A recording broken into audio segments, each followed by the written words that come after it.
I still don't show that we're live. The Cubs didn't win. Hell, my Cubs win. Hell, my Cubs.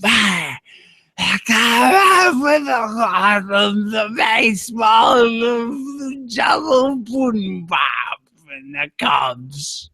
So thanks for joining us, everybody. I am Jonathan Uncle Stabbo Martin.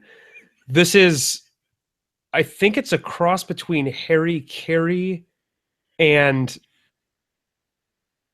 who did you did Jello pudding pops in there, right? And Bill Cosby.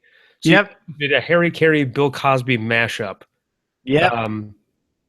So anyway, yeah, I am one of the hosts, and apparently Harry Carey Bill Cosby is my other host tonight on this episode of Game Life Balance.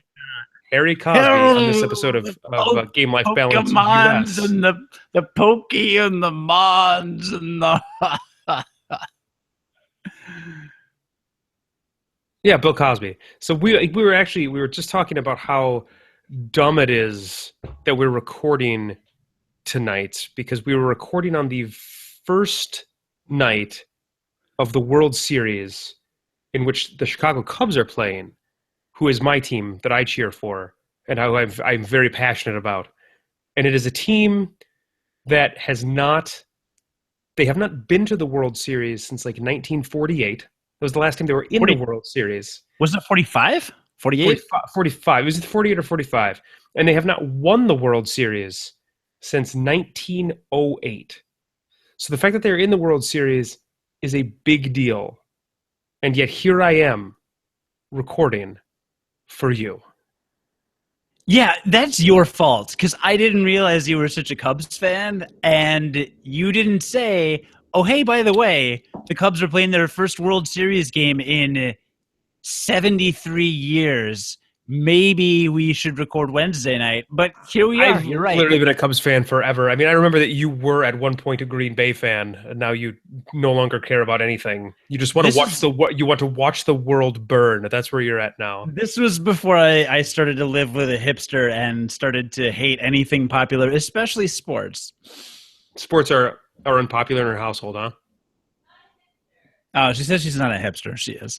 I don't know. I'm kind of anti-sports lately. But I live a mile from Wrigley Field. Yeah, I mean, you do. I'm sure it's probably really crazy in your neighborhood right now.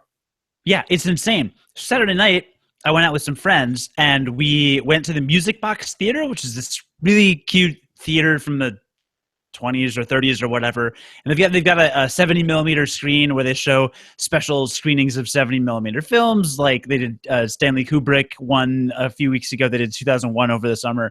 We saw The Hateful Eight there in 70 millimeter, so it's really cool theater. And Saturday they had a screen. Did you know what I did Saturday? I don't think so. Maybe. Do you know what movie they screened there that I saw with Blake and John? Saturday movie screen. Land Before Time. Highlander. As in, like, there can be only one Highlander. Yeah, as in there can be only one. Yeah, 35 millimeter original crappy film quality, the Sean Connery. Have you seen Highlander? Gosh, it's been 15 years, and I don't even think I was interested in it when I saw it. So I'm pretty sure I don't really remember it. It was amazing. And I mean that in the most amazingly bad, amazing way. It's kind of B-movie-ish, right? I mean, it's like kind of B-movie-ish. It's kind of Very B-movie-ish. very 80s. Very 80s. It's like if you took ancient Scotland and the best parts of that and modern action movies and just made it the most 80s thing ever, and added Sean Connery, and there you go. So was it crowded? So yeah, so we were walking from the train or something to the theater, and it's on Southport, which is just a couple streets over, basically from Wrigley Field. It's very close, and the foot traffic. It was right after the game had gotten out when we showed up, because we got there around 11, around probably 10:30. Now Cody is referring to, when he says the game has got out, Cody's referring to the game in which the Cubs clinched their path into the World Series. So When they won the pennant. they won the pennant, which means they won the National League for the year on this night at Wrigley Field, which has not happened in a very, very long time. So it was very exciting. Yeah, it was, I mean, just cars laying on their horns nonstop, people high-fiving everyone screaming, everybody's freaking out, people are crying. It was pretty great. It was good. And there I was standing in line to watch Highlander. Well, I think that was probably the crowd they were going for, right? So they just assumed that everybody was going to win, or that the Cubs were going to win. Everybody was going to file out, and they're going to be like, I cannot believe what just happened. The Cubs finally have made it to the World Series. It's been 50 years. They finally made it to the World Series. 60 years. I need to go watch Highlander in its original form. I think it's because when the Cubs won the pennant, they realized there can be only one. Now, I didn't see the game where they clinched the pennant, but I heard that after the last out, one of the Cubs players held up his baseball bat and it was struck with lightning, and the entire team had electricity surging through them. Is that true? Not to my knowledge. Oh. So what, I am not hipster enough to go to these old-timey movie theaters. The only old-timey movie theater that I go to that shows these movies in either their original format or whatever is actually just a budget theater that's actually just a piece of trash. So it's not actually doing anything to be hipster. It's doing it because it's ultra cheap and I can get movie tickets for $3. So when you go to this movie theater, what's the draw? Are there really comfy seats? Or is it just because you're a hipster now? Part of it's the programming. They do show some movies, some more independent films. They show a lot of good old classics. Like I mentioned earlier, 2001. They screened Dune in 70mm last month, I believe. Oh, that takes half a day, doesn't it? Probably. What else did we see there? Probably other stuff. We saw a really obscure anime there from the 70s that was totally out of control. I think you actually talked about it on this podcast. Yeah, I think I talked about it on the podcast. So it's just cool stuff, and the staff is really nice, and it's a cool facility. It's kind of like the Coronado Theater in Rockford, not as ornate, but just an older theater that people used to kind of dress up to go to the theater, and it was a real movie experience. So it's cool, and it's not super overpriced. So do you have to be dressed in a suit and also be white, like you had to be back in the 1940s? So they're pretty progressive. They're now allowing non-whites into the theater, but you do have to be wearing a bow tie. However, shirts are optional. So it's a weird mishmash of rules. That probably makes for a very cosmopolitan crowd. Yeah, that's true. Anyway, so we saw the film. It was totally outrageous. But there was something you made me think of something actual to say about Highlander or being white in a theater. Yeah. It was, man. Oh, it was opened by. Do you watch Parks and Rec? Yes, I mean I have seen the episodes of Parks and Rec. It's not a show that I watch on a consistent basis. Oh, okay. Nick Offerman opened Highlander. Is he from Chicago or something? I don't know. I don't think he is, but he was at the Music Box Theater earlier that day for a book signing, and he found out they were playing Highlander, and I guess he got so excited that he decided to stick around or come back a couple hours after his book signing to intro Highlander. So, you know how annoying Chicago sounds to the rest of the world? That is just annoying. This is not like a normal thing. It's not like, oh, I'm out going to a random theater. Oh, look, a random Hollywood person is here. No, Nick Offerman, and he just stood up and he was wearing a Cubs jersey, and he said that during the book signing, he did an intro or something and then put on the game on stage so people could watch while they were waiting in line for the signing, which is smart. But he did say that there was some movie star on the set of Parks and Rec who wasn't huge yet but was big. I don't remember the name. And he probably Donald Trump. It's probably Donald Trump. And he said there can be only one, and the person kind of looked at him and he goes, "You've seen Highlander, right?" And he goes, "Oh yeah, I didn't have a meaning to see that." And Nick Offerman says that he that day booked a screening on the lot where they were shooting, saw Highlander, just the two of them, and then this person became a big movie star. And that was just funny little anecdote. So we just stood up there for like 10 minutes basically saying, "Go Cubs, Cubs are great, I love being here. Highlander's really good too. Highlander's great. All right, cool. There can be only one." It was pretty outrageous. But it's such a weird, cheesy 80s movie that you don't know. Everyone was laughing at different parts because some parts are cheesy and laughable to some people and other parts are not. But at all points, basically, someone was laughing at something. And with all the drugs I had in my system, it's been a really long time since I've seen that movie. I would probably laugh at it now as well. And probably it's probably not a movie anymore that I could watch and take seriously. It's very much a relic of its time. Yeah, it sure is. But it's worth seeing once because I don't know, it's Highlander. And our friends referenced it so excessively growing up. I feel like I've always known about Highlander, and I never actually seen it. Now I've seen it, and once is enough. I probably will not return to Highlander. Certainly not in a hipster movie theater where it takes $18 to buy a ticket. $18 for popcorn, $36. I can't believe the tickets are $36 and the popcorn's $48. $49 plus. It's a lot of money for just popcorn. Yeah. So there's that. Well, speaking of movies, I don't know if you had anything else to say about the Cubs, but you're a big movie guy. And it's my favorite time of year, too. It is your favorite time of year for movies. For everything, really. So it is currently today, it is October 25th. It is our last It's our last episode that we're recording before my favorite holiday in the world, which is Halloween. All Hallows Eve. I am the type of person that celebrates the month of Halloween. So we have some cool decorations that I like that we put up in the house. Nothing like gaudy or fantastical, but just some stuff I like for Halloween. And like the fall time. I love the fall in Minnesota as well. It is depressing because it is moving into winter. It is a shame that spring, summer, and fall comprise about 3 months of this state, and then the remaining 9 months are winter, but that is just where I've chosen to live. So I love the fall. It's like cooling off, sweater weather. It's perfect outside. I just absolutely love it. Running outside right now is awesome. But my favorite thing in the world for Halloween is celebrating it by watching a variety of movies and playing a variety of video games. So in years past, before we had Max, your son, for those who are new to the podcast, before we had Max, he is now almost 3.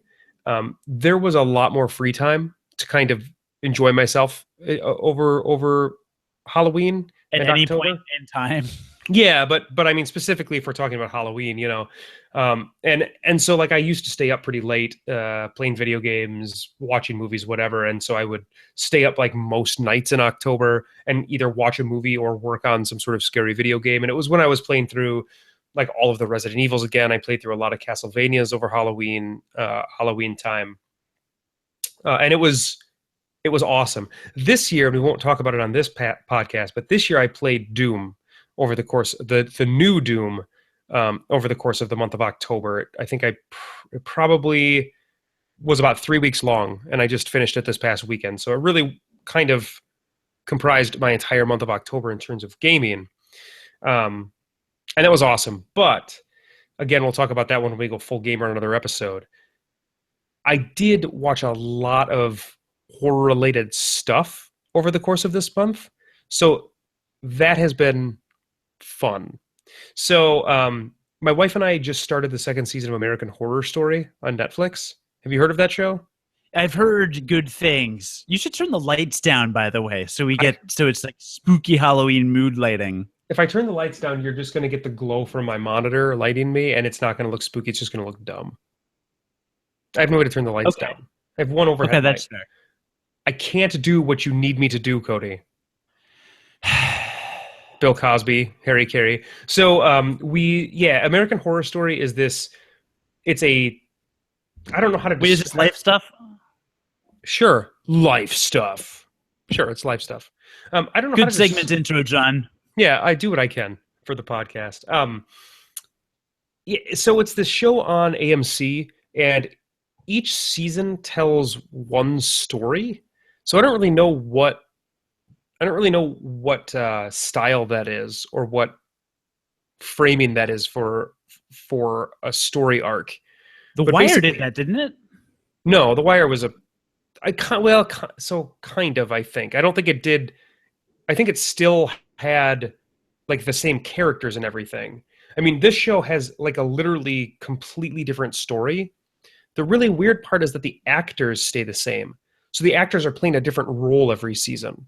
What? Yeah, it's really unique. It's a really unique thing. So the first season was a haunted house themed because basically it's going through all of like the major horror themes over the course of the show.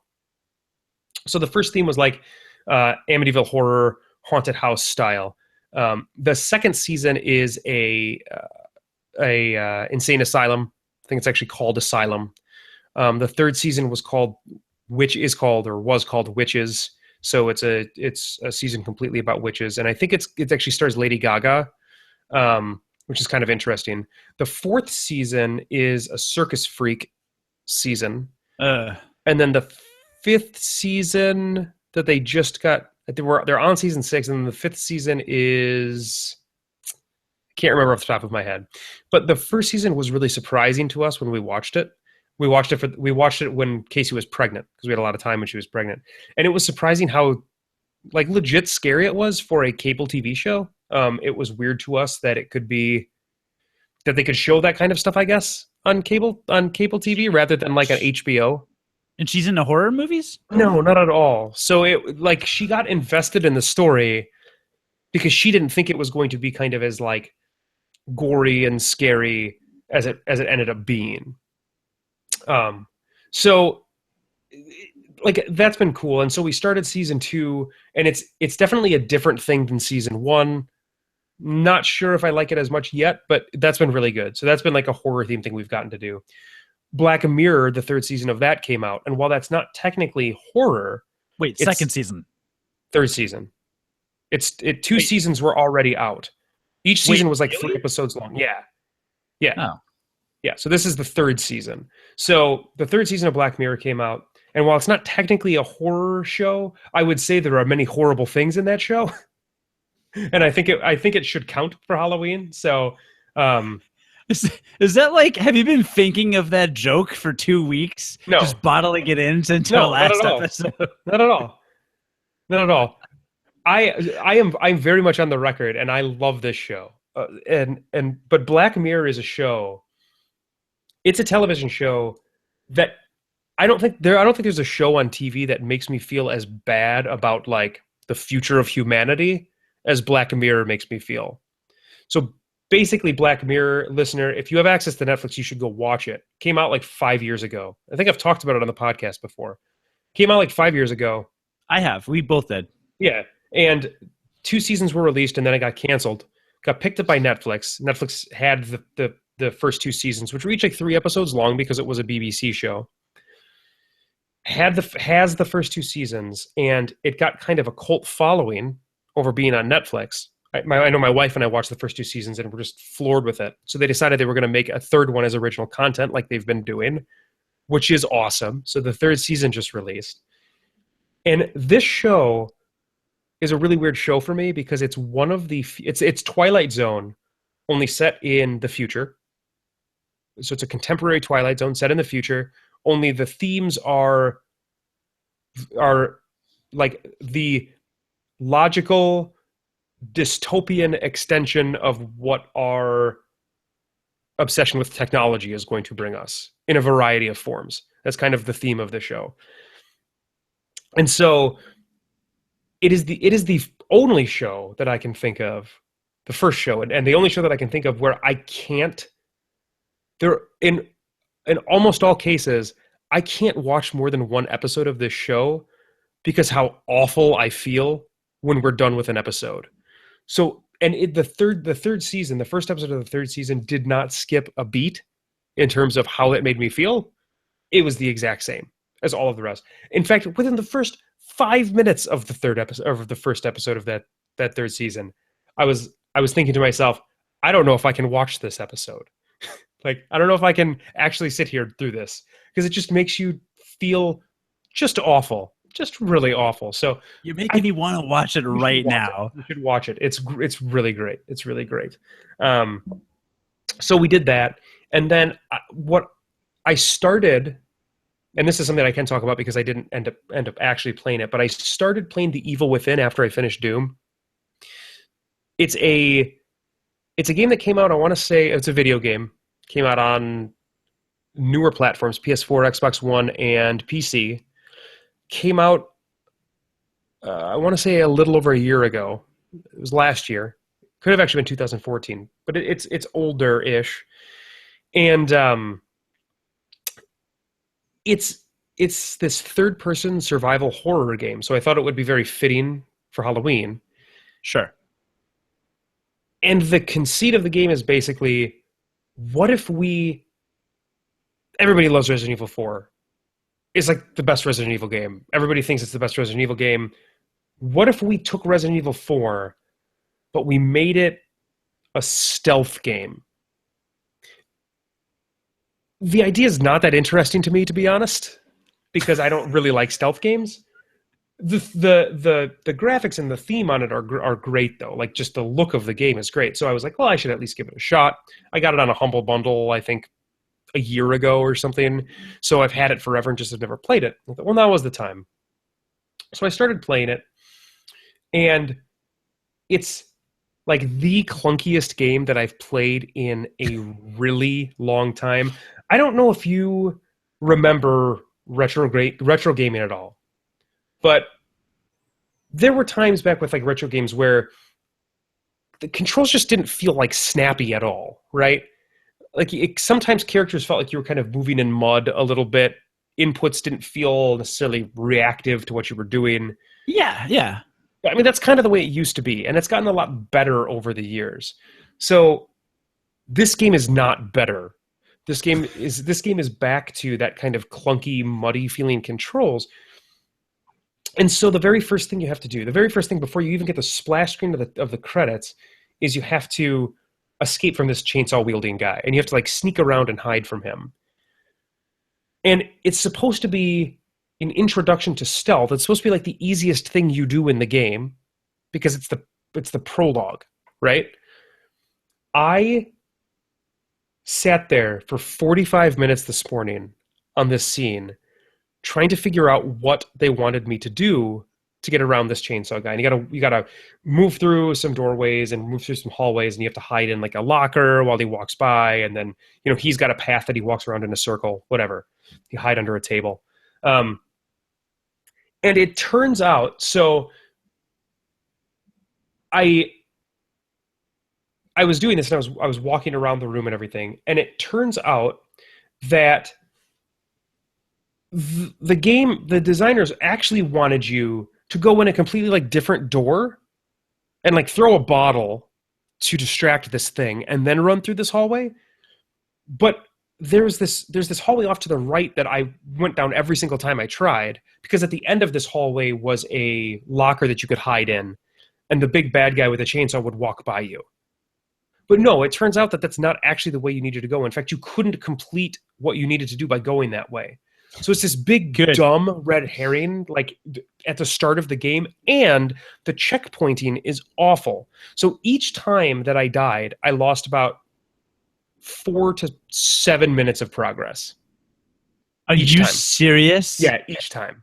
So I died, and I'm a persistent person. So I died like the 5th time, and I said, I'm going to look this up online, and if I die one more time, I'm literally putting the game down, and I'm not coming back to it. So I looked it up online, and I was like, wait, you're supposed to go in this side of the door, and you're supposed to throw this bottle, and then that's what you're supposed to do? And just completely bypass this other hallway? Why is this hallway there? That doesn't make any sense. Anyway, I did it. I immediately got through that part, because that was apparently what you were supposed to do. I was very frustrated. And then I had to go to work. So the next day, because I do my gaming in the morning before work, the next day, I load it up. That was today. And I start playing it. And you're like walking around this lake kind of thing, and there are these zombie looking things that are chasing you, whatever. It's not good. And the stealth's not good. And the stealth kills, all that stuff is not good. And there are traps that are set for you that like they have dynamite attached to them and explode. And they teach you very early how to disarm the traps. So there was this one trap that I walked up to, and I stuck up to it, just like the way it showed me before, and I tried to disarm it, and it wouldn't give me the prompt to disarm it. So I tried to turn around to walk the other way and go around it. And when I turned around, because of the way like the turning radius is on the character, he like turned directly into the trap and sprung it, and I died. And I lost like 15 minutes before the last checkpoint. And I literally put it down, and I'm like, games have come further than this. Games are better than this. I can't play this game. And I'm done. I'm like, Wow. I just don't have the patience for it. My game time is so much more limited than it used to be that I just cannot have the patience for that like badly optimized of a game. It was awful. It was awful in a way that video games that I have played recently have not been awful in a very, very long time. Yeah, no, that sounds pessimized. Go check out The Evil Within. You can get it for like $5 probably on Steam. I thought it would be a good horror. So on my project tomorrow, I'm going to start playing Costume Quest again and play through that again before Halloween, because it's 5 days before Halloween. I'll be able to knock that out in the next like 3 or 4 days. But I love this season. Oh, and I did this past weekend. I went to go see a horror movie by myself, which I really like to do. I was like, hey, I asked my wife, can you watch Max over, today, like after nap time, I can go catch a movie. And I went and saw, there's a movie out called Ouija Origins of Evil. It's a new, how is that? Surprisingly awesome. But there's like when you're not with somebody else and you watch a horror movie, I don't know. I know you're not into horror at all, but I like that feeling of being scared after watching a horror movie or during watching a horror movie. And then is definitely heightened when I am alone and I'm watching a horror movie. And I think that just makes sense. I don't know, obviously, the psychology behind that, but I think it's most people would say that. And so I'm in the theater and I'm watching this movie, and I'm one of 4 people in the theater. There's me, one other single person, and then a couple that are in there. And the movies, I enjoyed the movie a lot. I thought it was quite frightening. Liked it. Got out of there and walked into the bathroom because I'm gonna go to the bathroom before I go home. And just the way that the bathroom in this place was situated, you have to like turn a corner to get to the urinals. And a guy was like standing right there when I turned the corner, that I was not expecting to be there.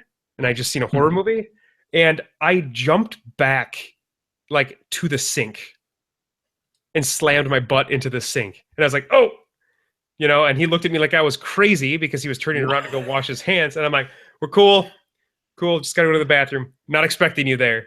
So that was pretty funny. But yeah, it was, I can recommend going to see that movie in the theaters. And the weird thing about that movie, the thing that really intrigued me was that its rating on Rotten Tomatoes at the time that I saw it was something like 80%, which is not very good.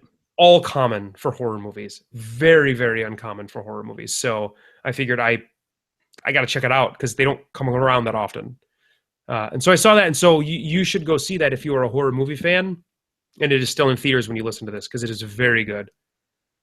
Cool. And you're a bit of a horror movie buff, so that's a informed recommendation. Yeah, I've been doing a lot of, I could go through the Netflix movies I've been watching as well over the course of Halloween, but we don't need to. I've been doing a lot of, repeats of movies I've seen before. But I try to watch, I used to watch a movie a day in October. That doesn't happen anymore. But I watch a movie probably every other day or every 3 days or so. Horror movies, just because I like them.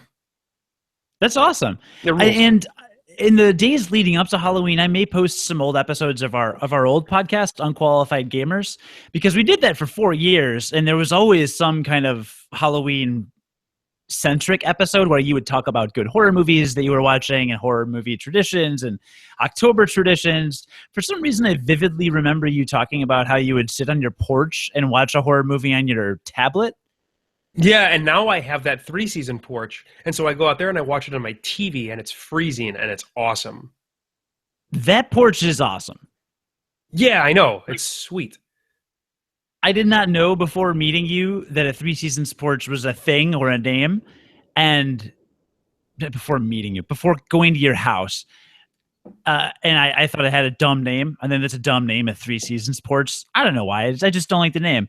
But I want one. Like if I were to become a homeowner and I had to have an amenity that was kind of spoiling myself. I wanted to spoil myself. It would be a 3-season. Well, yeah, because I mean, there are a lot of days where my girlfriend will just say, you know, oh, it's really nice outside. We should go outside. We should go outside. And I legitimately want to be part of this outside that I hear so much about. But I also want to spend 9 hours straight playing Final Fantasy 14, and I can't easily do that outside. This is the best of both worlds, and no bugs. No bugs. So that's pretty nice too. Yeah, that's actually one of my favorite parts about living in the city is that there's such little bug action in the city. Well, that's all cool horror movie stuff. You know, I have a little. First of all, I feel compelled to play through Castlevania Symphony of the Night, even though it's not scary at all. But you know what? Like horror stuff doesn't have to be scary to be a good thing to partake in over the Halloween season. I mean, my favorite horror movie is called Trick or Treat, which is a horror anthology that's funny. It's like a comedy horror anthology, and I watch it every year. I'll be watching that this weekend, and it's not scary at all, but it's the perfect Halloween movie. So this brings me to my one anecdote about Halloween. So a couple years ago, there's like a free stuff table at one of my employers where if we get something from a publicist or a book sent to us or something, and we don't end up using it, or at WGN, like the host doesn't want it, they'll just kind of pass it off to whoever. And I got a few old DVDs that we had found in some box somewhere in some archive somewhere in our building. And there was one called Penumbra. And it's a horror movie. It's just from a few years ago.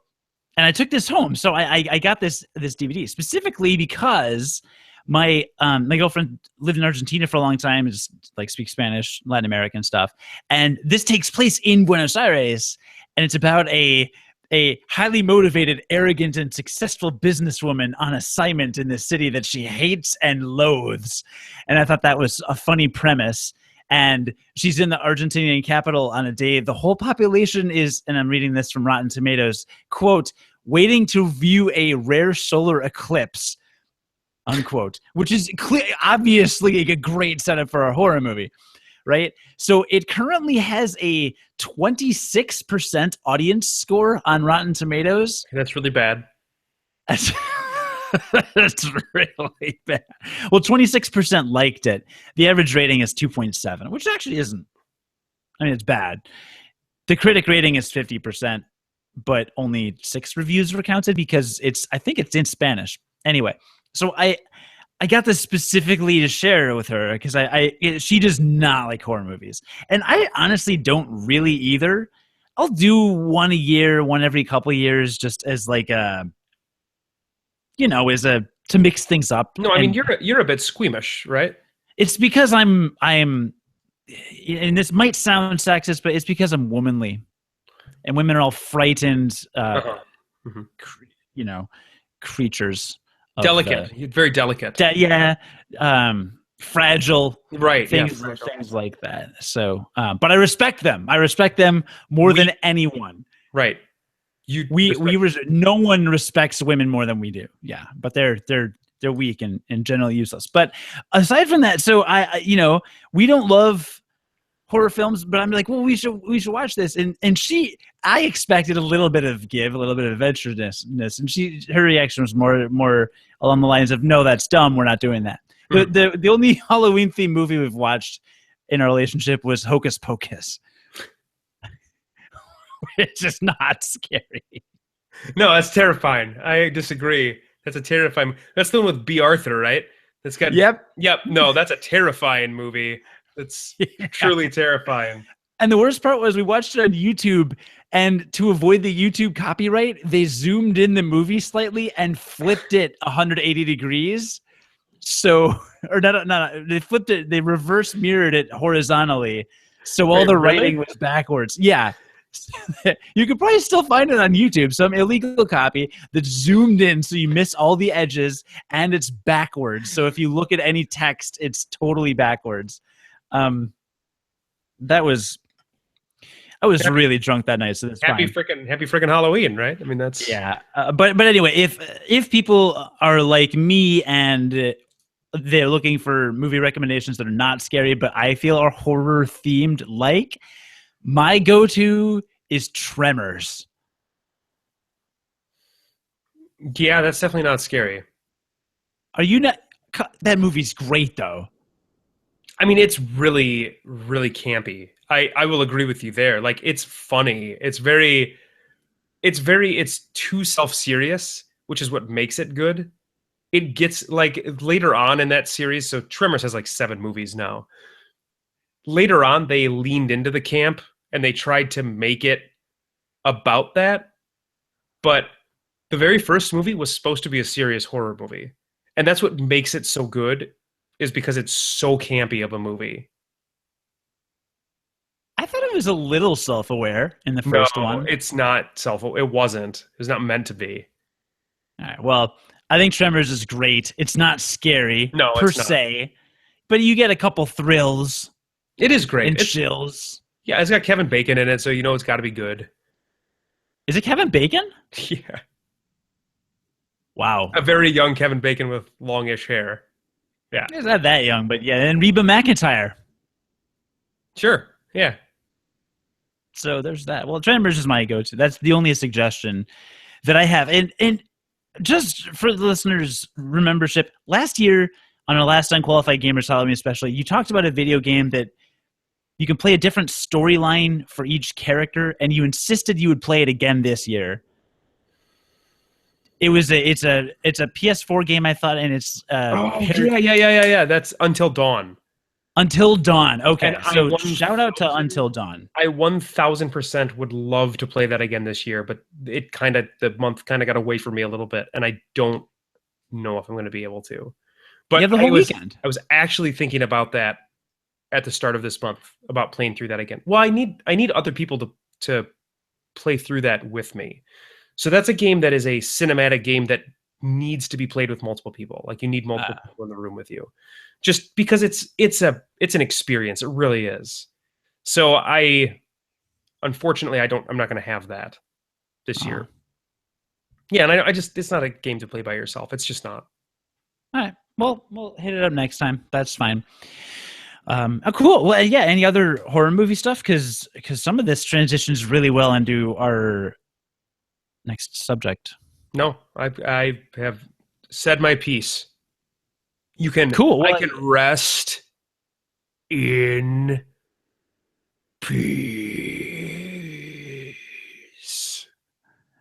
Burn in hell. That was a quote from someone in the crowd screaming "Burn in hell" at Kane when you play as Kane in the Nintendo 64 game WWF Attitude. I can actually see their sign from where I'm sitting. They're holding it up for me because I told you to rest in peace. So much pixels. That's another game that I would enjoy playing on a 3-season porch. However, it may be logistically improbable that I would obtain said trace. Casey, how do you say seasons in Spanish? Estaciones. Gracias. Estaciones. Tres estaciones porch. In lieu of me being able to whatever my sentence was prior to this, I guess I could go full. Wait, no. What's this segment? This is current. I guess we could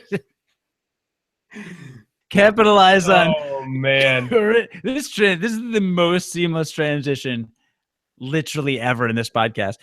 We could, if we pay attention to current news, then it becomes apparent that I could play outside with my Nintendo Switch. Oh yeah, they announced that. They did, and we would be remiss to not discuss it, if only because our sister show, Game Life Balance Australia, discussed it on their Halloween special, and not to be outdone, Robert and AC, we will now talk about it as well. So here we are. What do you think? Is it because it's very spooky? Is it very spooky? I don't know. I think so. The Nintendo Switch, you can go check it out on Nintendo's YouTube channel. The only announcement that they made was like a 3.5-minute YouTube video. It doesn't really explain anything other than it gives you an idea of what their new console is. And it is very obviously something that is both a handheld system that is portable that you can take with you, as well as something that can dock into a machine attached to your TV that zaps whatever you're playing to your TV. Is that kind of what you got out of it too? It looks awesome. Yeah. So the advertisement, because that's all it was just an advertisement. Again, no press conferences or anything on this.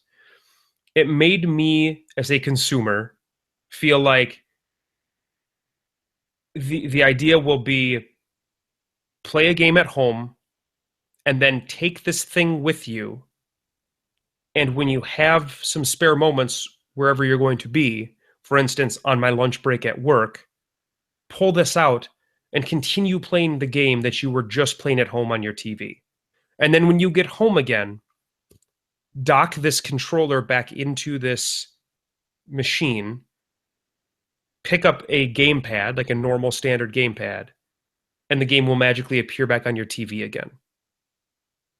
Yeah. Now, that's what that is just my assumption as to the way this is going to work based on the commercial.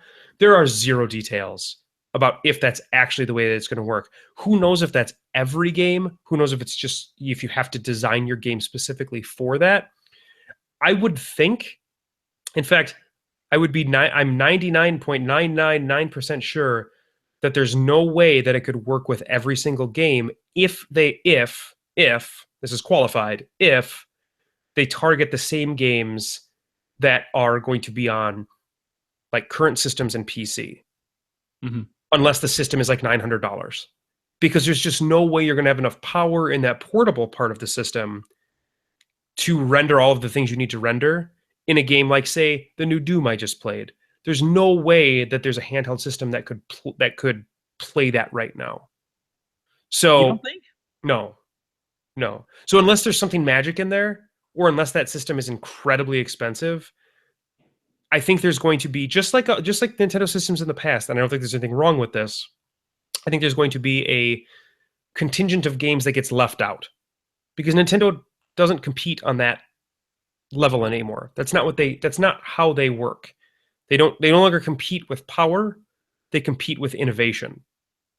And sometimes it works, like the Wii, and sometimes you get a Wii U and you have to bring out a new system 4 years later because the Wii U didn't work. Well, I think it's going to be awesome. You know, it's going to cartridges too. Right. So you're keep in mind that you're hamstringing yourself a little bit then, right? By going to cartridges. Because there's less data that can fit on those. Are you though? We're not. Yes. Think about how much can fit on an SD card these days. No, you are as much as if not more than a Blu-ray disc. Yeah, but they're on like HD Blu-ray now, which is far more data. Is it? Yes. Yes, it is. Whatever. Whatever you're saying is stupid. I believe Nintendo has invented magic. No, keep it. I mean, I think I'm approaching this from a realistic perspective more than. Yeah, well, I get. We're on the internet. Excited. I get just as excited about everybody else. I mean, think about it. I own a PS4, but before I even owned a PS4, I owned a Wii U. The only two systems that I owned were a PC and a Wii U. And I feel like that's enough. I feel like that's what you really need. John, think about it. We're on the internet, all right? You saying that Nintendo cannot fit more data on a cartridge than they can on an HD Blu-ray disc is basically means that Russia sent you to smear Nintendo. So I'm going to discredit everything that you are saying out of your mouth right now. I think it's disgusting that you paid Russia, that you would encourage these attacks on a friendly company like Nintendo by getting Russia involved. The other things that I'm interested to see. So the other thing that this commercial shows is a bunch of different controller configurations. And so the way that this Switch controller looks like it works is there's a screen in the middle, just like the Wii U. And then there's two sides that detach from this screen. And so you can take these two sides out. You can either have them attached to the screen and be playing just like a Wii U gamepad. So you've got a control stick on the left, buttons on the right of the screen, and you're looking in the middle for the screen. Or you can detach them. The screen can just be freestanding like a portable TV or something. And then the two sides of the controller can snap together and make one controller, and you can play on that. Or each of the two pieces of controller can be individually handed to somebody, and it can make two controllers, and you can play with those if the game supports it, I would imagine. And then they also show a scene where two people with two different Switches are playing a basketball game, and they're playing it against each other, and there's no cords or anything connecting them. They're just talking to each other through the air, and people are playing on both of them that way. So it seems like it could be something where if you want to play games with other people that have a Nintendo Switch, you might just have to bring the controller and the game, and maybe it'll just talk to the other Nintendo Switch, and you can play together, which would be really cool. I frankly think that any of it would be cool, even if none of the features you've talked about are going to happen, and it's just that you can only unclip it to play Final Fantasy XIV wherever you go, then I'm totally on board. Totally on board with that. 100% on board. It could be really cool. It looked really cool to me. It's a great commercial. I also have learned to temper expectations a little bit to not be disappointed. So... No. Okay. Nintendo can't disappoint me. There's going to be a new Mario game on it, and Legend of Zelda Breath of the Wild is coming out this year, and Final Fantasy 15 comes out in a month, and Civilization 6 is here. I mean, this is the best year for video games basically ever, and everything, you can go to hell. This has been a very good year for video games. I agree. This is what I'm saying. And for the Chicago Cubs. Now, is this a coincidence? I mean, some would say no. Some would say no. What are you thinking about the Switch? Your contribution to our conversation has literally just been, I think it looks awesome. I think it looks awesome. I think it's the best. I think it looks awesome. Was I close? Yeah, was but I close? I had way more hair to play with than you did. Okay. You see, I'm just that's what I just styling my stuff. That's what I just got out of our conversation. Was you saying it's... That's what it is. It's all there is to say about it. It looks awesome. I mean, I'm glad you explained it so I didn't have to. I don't know why I even do this thing with you. I really didn't feel like it. You did the work for me. It's a tablet. You clip on the sides, so it's a controller, and you put it on a dock, then unclip the controller sides and just have a controller, or you unclip the controller from itself, clip it on the tablet, carry it around with you. I think it could be a really, really strong tablet. Tablets, the thing about tablets in this day and age, tablets are supposed to be super thin, right? It's all about thin sleekness. Oh, the new iPad is 0.7 nanometers wide. Look how impressive that is. I think Nintendo's not going to go that route. They're going to go functional. So they're probably going to have the tablet. I mean, I couldn't get a sense of the thickness from the commercial, but I'm guessing if it's an inch thick or something, and they can stack 6 little nanometer iPads on top of each other. It'll be a Nintendo product, so it'll be indestructible. Because Nintendo, you know what I mean? I mean, they're indestructible. Yeah, they absolutely are. I just saw on Reddit a couple weeks ago. It said something like, "God bless you, Nintendo." Somebody had their Game Boy no, their Nintendo DS, their first generation Nintendo DS was in a storage unit for 6 years, and he turned it on, and it was something like 87% battery life. Yeah, I mean, they know what they're doing. That's extremely durable. And so I just think outside the box. Yeah, no, a half, a 3 atom wide iPad isn't going to be able to pack that kind of power, but if you make it 2 inches wide, and it's kind of clunky for a tablet, but if you're basically carrying around a video game system, then I think people aren't going to expect it to weigh like an ounce. And more third-party developers are getting involved. Just the fact that it can play Skyrim on it, I think, is really great. Yeah. So, we saw this with the Wii U a little bit when they released Batman Arkham something a year or 2 years after it had been originally released, but with Wii U controls. It's Arkham City. Arkham City. So I think that when it first comes out, the Switch is going to see probably some quote-unquote last-gen, or maybe not 100% modern state-of-the-art games. So maybe some switches of switches, some rehashes of old games, but there's probably some newer stuff it can handle too. I think the most important parts are that they showed the new Legend of Zelda game playing on it, which obviously we all knew that was going to be on that system, but we saw the new Legend of Zelda game playing on it, and also a new unannounced 3D Mario game on it too, which we haven't had a real one of those since Galaxy 2, right? Mm-hmm. And those are probably the best. Those to me are the best Mario games, are the 3D Mario games. So there will at least be that, which I'm pretty excited about. No, they're all really great. So, yeah, I don't have that much to say because I guess, like you said, it's. Well, I understand. For you, Nintendo is infallible. For me, they are. They are not. No, and I jest. They're not infallible. I got the new Star Fox game, and I played the first mission at your house drunk because everyone else was in bed. Think I played the second mission after everyone went to sleep the last night I was there, and I have not touched it since. It didn't exactly get. I mean, it didn't really get glowing reviews or anything. I heard it was pretty fun actually. It was not compelling, Yeah. I mean, even when I got Twilight Princess HD, I was like, oh, I got to beat this game. But, Hyrule Warriors I played for hundreds of hours. So did you. And, my hair tonight is like, I don't know what's going on with it. I know I keep grabbing it, but whatever's going on, it's some kind of crime against humanity. I think it's because the Cubs are in the World Series, honestly. It's the only explanation for my hair at this moment. Well, anyway, yeah. So that's my analysis. It was cool, riveting, profound. I think you really brought a lot to the table here. Thank you. Well, I like to try to strike a good balance with you, which I guess brings us to our last and final permanent segment, Balancing Act. This is where we talk briefly about how good of a job we've been doing lately at balancing the ability to play video games. Was that grammar?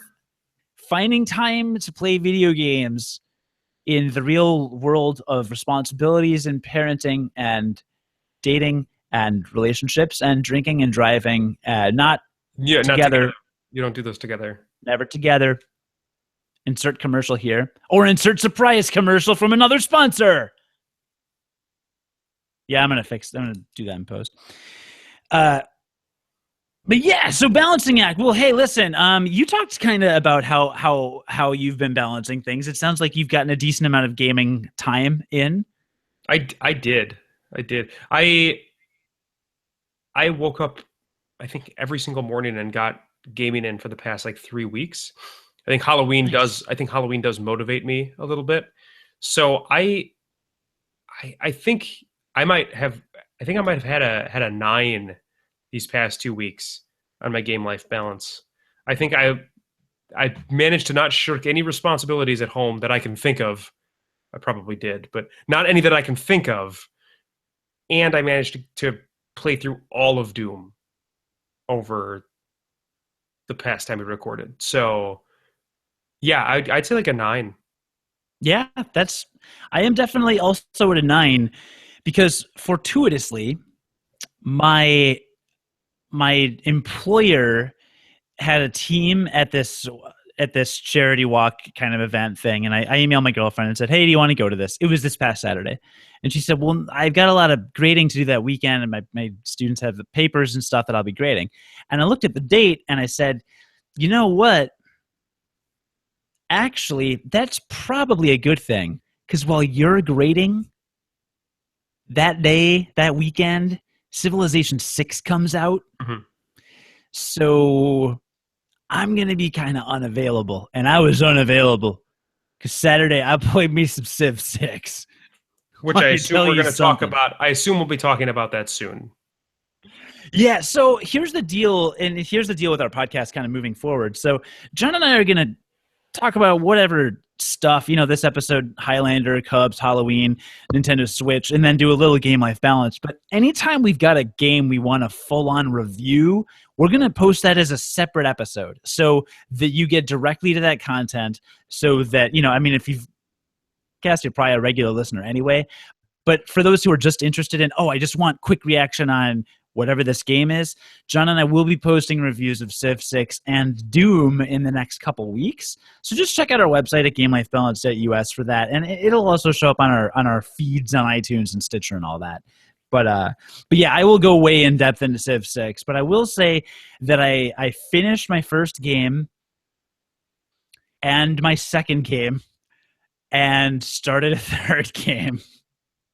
It's the way that this works. Yeah. So, and I've said this before, the thing about the Civilization series is you play a game or two and then you've really kind of hit a limit. There's only so much one more turning you can do before managing an entire civilization gets to be a little overwhelming. And you're like, you know what? I don't need to start a new game that's going to take 10 or 15 hours. So I think after this current, I'm doing kind of a speed run just as an experiment that I'll talk about later.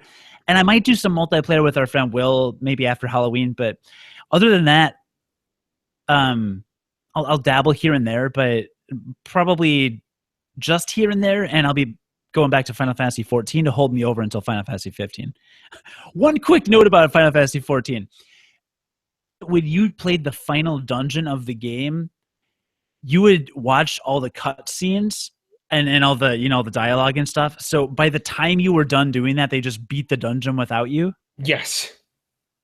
Okay, so I went on YouTube and I said, here's what I'm going to do to avoid repeating John's mistake, learn from his mistake. Yes. I'm going to go on YouTube and watch every cutscene from the final dungeon before playing the final dungeon. So that way when I get to the scene, I can just skip it. Maybe I'll even put my laptop in front of me and just kind of play it in the background while I'm playing or something,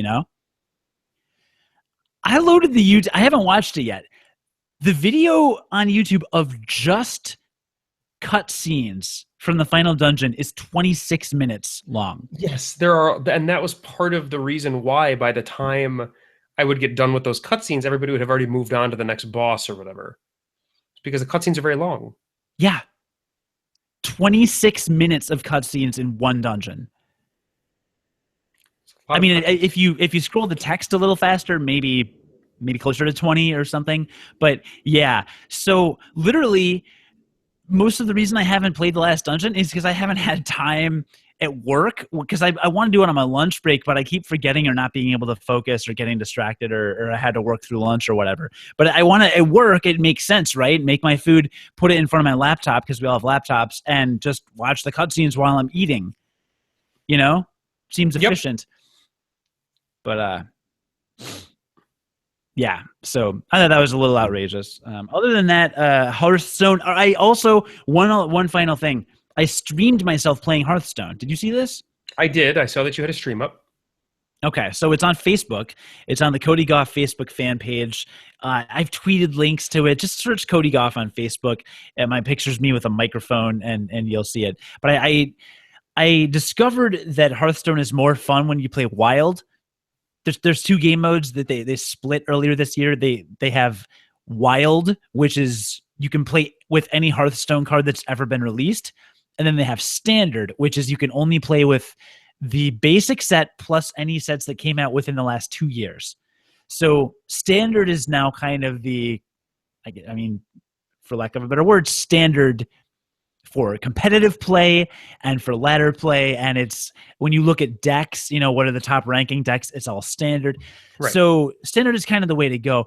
The problem is that it's a restrictive set, and people have optimized the decks to the point where literally, if you look at there's some Hearthstone Championship going on right now with 16 players.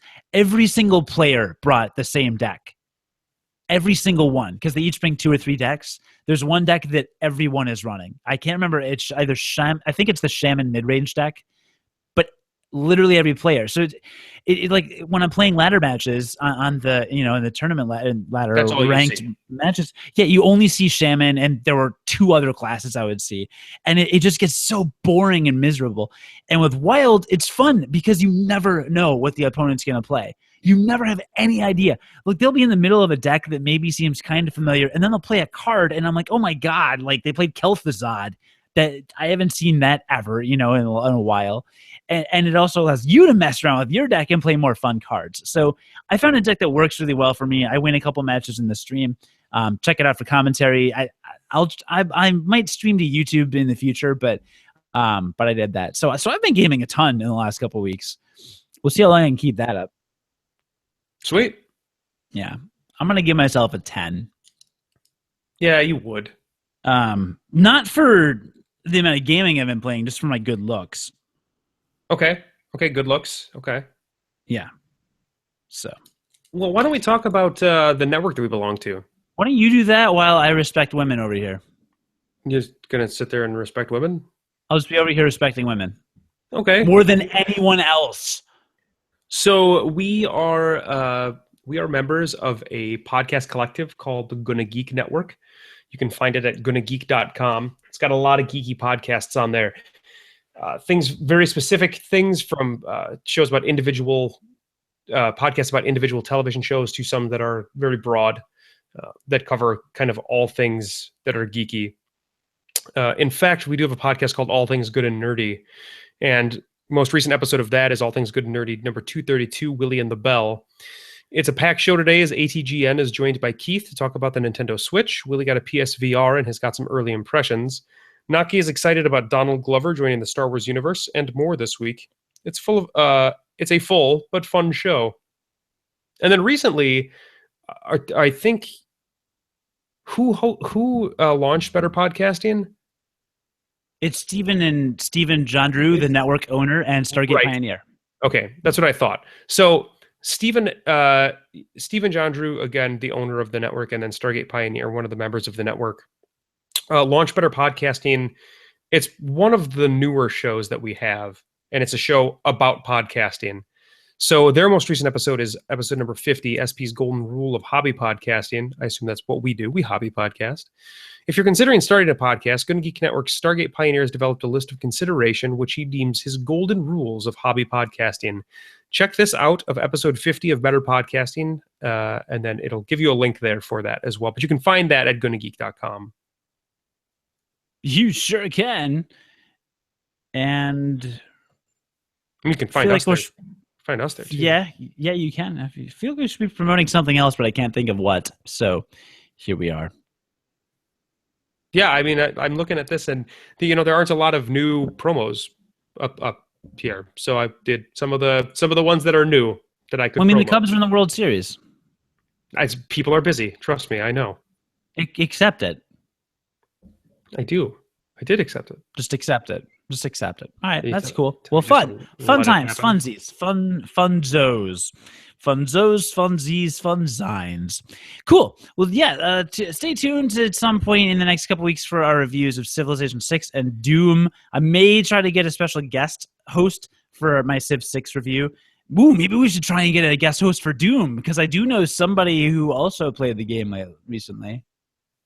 We should, that game. I want to talk about that game. Do you? I do.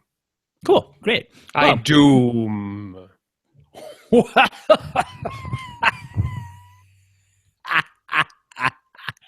formal training. No formal training. Do you see that? That was no formal training. You, my friend, have ascended. You've ascended. Speaking of ascending, Comic genius. Thank you. Next level of comic genius. Thank you for listening to the Game Life Balance United States of America podcast, the American edition of the Game Life Balance podcast. Please like, share, and subscribe if you enjoyed the episode. I know that's super cliche, but it legit does help us in ways that you'll never understand, and I won't either. And leave us a review if you really want to make our day, especially John, because all he does every morning is message me. Every morning, first thing I wake up, 5 a.m. text message, did we get a new review? Literally every month. I will screenshot it and post it on our website. You can find us on the Gonna Geek Network at GonnaGeek.com or on the official podcast network of Chicago's WGN Radio at WGNplus.com. And you can learn more about Game Life Balance, including contact information and links to our sister show and all the stuff that we do at GameLifeBalance.us. Our latest review on the iTunes store was from March 23rd, 2015. Are you serious? So, as Stained would say, it's been a while. Wait, no, that's not possible because I thought AC reviewed it after we became sister shows with Game Life Balance Australia. I know AC reviewed it somewhere. Then it's not on the iTunes store. And as Stained said, it's been a while. And I sing the song, but we don't have the royalties. We don't have the rights. We get sued. Hello, hello.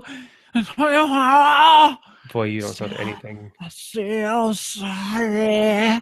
I feel sorry.